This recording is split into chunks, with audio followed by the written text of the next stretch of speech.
Video kali ini kita akan membahas skema box NTX SPL118 yang terinspirasi dari skema box SPL yang umum digunakan.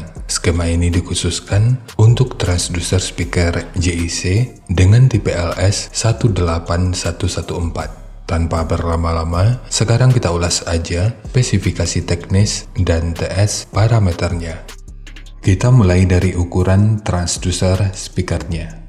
Untuk ukuran basket yang bisa jadi referensi dari ukuran lubang pada box, ini ukurannya 428 mili, ukuran magnet 250 mili, ukuran total dari magnet hingga gasket 224 mili. Kemudian untuk ketebalan gasket 13 mili, ukuran antara baut 445 mili, dan ukuran terluarnya 470 mili. Sekarang kita beralih ke spesifikasi teknis dan TS parameternya. Untuk nominal diameter, ini ukurannya 460 mili atau 18 inci. Impedansinya 8 ohm. Nominal power handling 1500 watt. Program power 3000 watt. Kemudian untuk sensitivitasnya 97,14 dB. Rentang frekuensi mulai dari 40 sampai 2100 Hz atau 2,1 kHz. Dan ukuran voice coil-nya 114 mili atau 4,5 inci. Sekarang kita beralih ke spesifikasi utama, yaitu TS parameternya.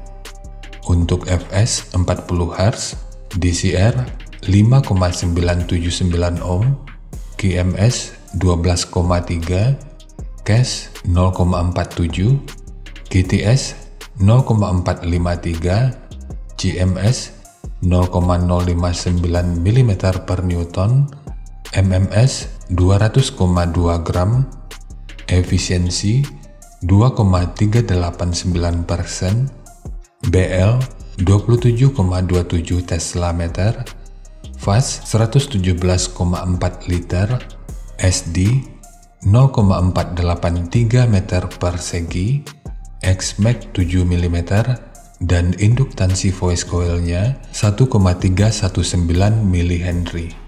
Nah, menurut lu ada yang salah nggak dari parameter ini? Jadi ada seenggaknya satu poin yang membuat gua menunda publikasi skema khusus speaker ini. Poin yang terlihat jelas itu ada pada parameter SD-nya. SD 0,483 meter persegi.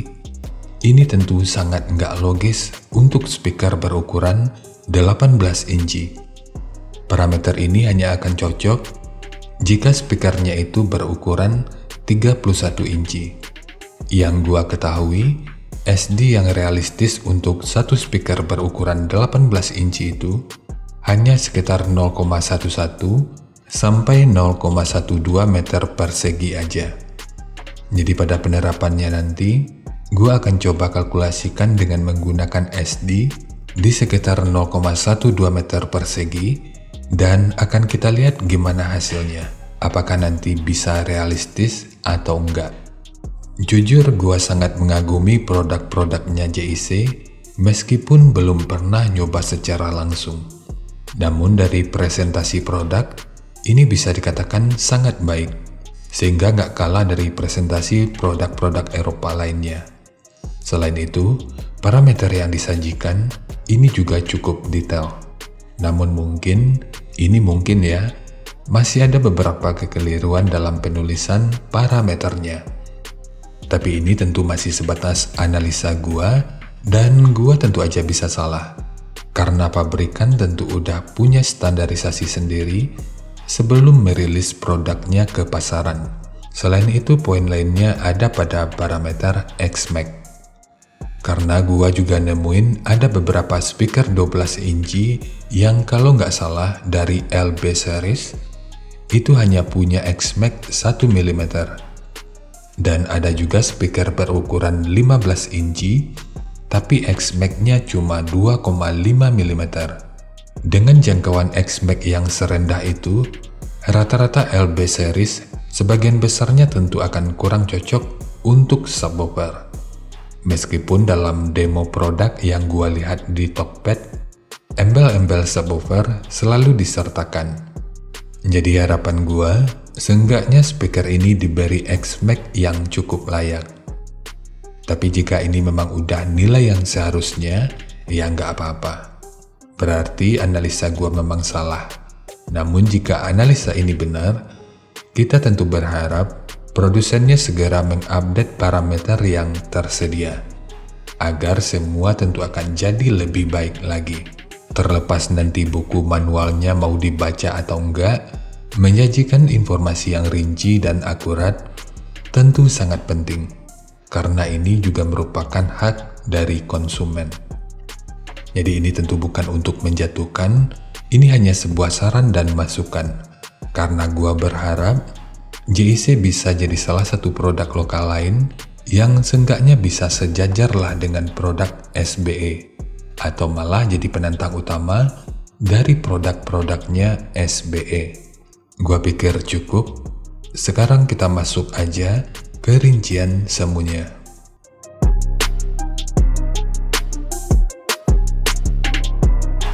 Untuk rincian semu, poin yang gua gunakan di sini adalah 1300 watt pada minimum impedansi 6 ohm. Lalu rekomendasi titik potong bawahnya di 55 Hz dan untuk atasnya boleh menyesuaikan.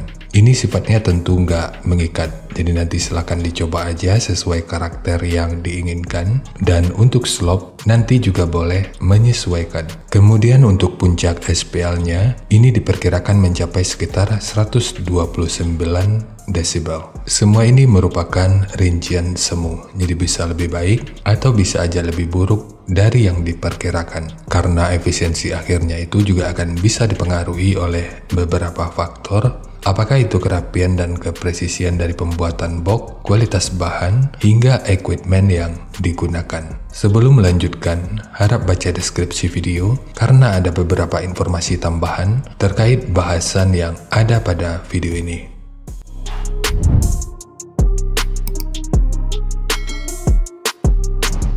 Dan berikut referensi yang gua gunakan dalam mendesain skema box speakernya. Jadi dari transfer function magnitude ini kita bisa melihat, meskipun dipotong di 55 Hz, frekuensi sekitar 45,8 Hz, ini udah bisa direspon pada minus 3 dB dan 50 Hz pada 0 dB. Kemudian untuk respon dari portnya, dengan daya 1300 watt, pergerakan udara pada port, puncaknya diperkirakan sekitar 11,3 meter per detik.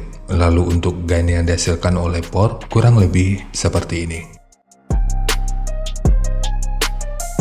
Jadi secara teori, di sini port akan membantu dalam merespon frekuensi hingga sekitar 37,5 Hz pada minus 3 dB.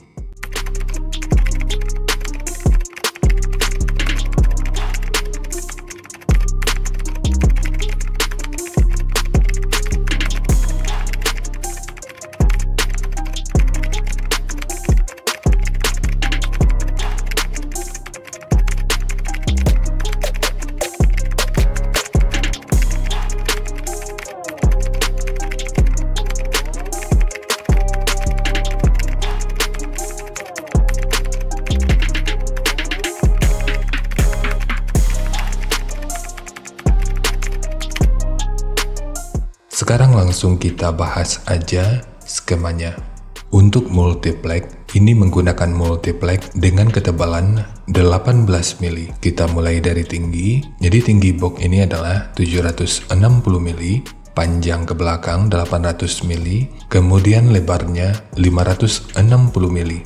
Jadi ketiga poin ini merupakan ukuran terluarnya. Sekarang kita beralih ke ukuran internalnya. Untuk setiap portnya, ini menggunakan ukuran 80 mili. Ukuran yang kalau kita ukur dari sudut ini sampai ke sudut ini ukurannya 565 mili.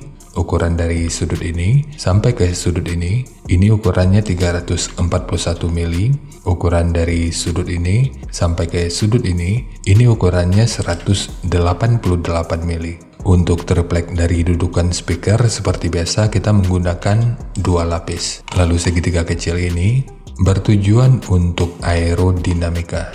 Kemudian untuk tekukan yang ini ukurannya 170 mili dan ukurannya sama dengan tekukan ini dan ini. Sementara untuk penguatan ini ukurannya 120 mili. Dan terakhir untuk triplek yang ini bertujuan untuk menambahkan estetika, dan yang paling penting triplek ini akan memberikan penguatan ekstra pada bagian depan box speakernya. Sementara untuk handle, jika lu ingin menggunakan handle triplek seperti ini, akan lebih baik jika sudut luar dan dalamnya dibentuk seperti ini.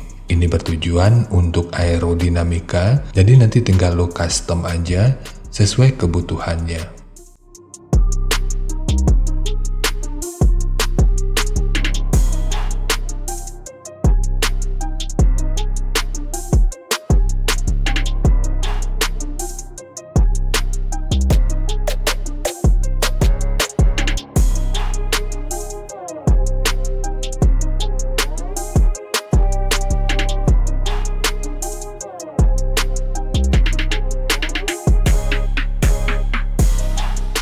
Terima kasih untuk teman-teman yang udah nonton sampai detik ini. Bagaimana pendapatnya terhadap skema yang dibagikan kali ini? Sampaikan aja pada kolom komentar, biar kita sama-sama bisa belajar agar lebih baik lagi. Seperti biasa, jika kalian suka dengan skemanya, silakan like dan share video ini ke teman-teman lain yang sekiranya juga suka dengan topik yang sama. Untuk teman-teman yang udah subscribe, terima kasih banyak atas dukungannya. Dan untuk yang belum subscribe, jika berkenan bantu subscribe-nya. Sempatkan waktunya untuk membaca kolom deskripsi dan kunjungi juga tab komunitas untuk mendapatkan informasi dan update terbaru.